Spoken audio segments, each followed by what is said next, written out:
Здравейте отново. Днешния урок ще ви науча как да кросвате.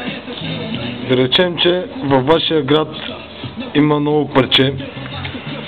Било то на Lil Jon, 50 Cent, Rap, Spence.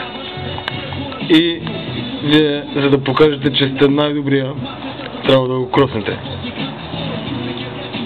Започваме първо с една черта.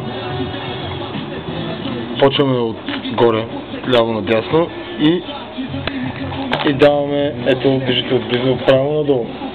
Кросвате. Като стигнете вече така добра черта, почвате другата. Не я правите отново на надясно, нагоре. Ето виждате как става. И вече графитът е кроснат, но не бързайте. Трябва да напишете послание.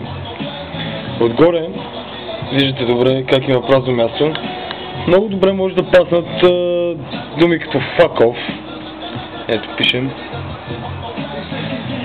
Съм сигурен дали така се пише, но е важно посланието. Fuck и апостроф.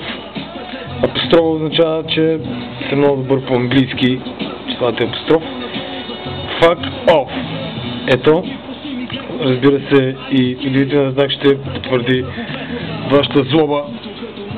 Защото в графитите това е най-важното, кроса. И ето, графитът вече е кроснат. Отдолу може да сложи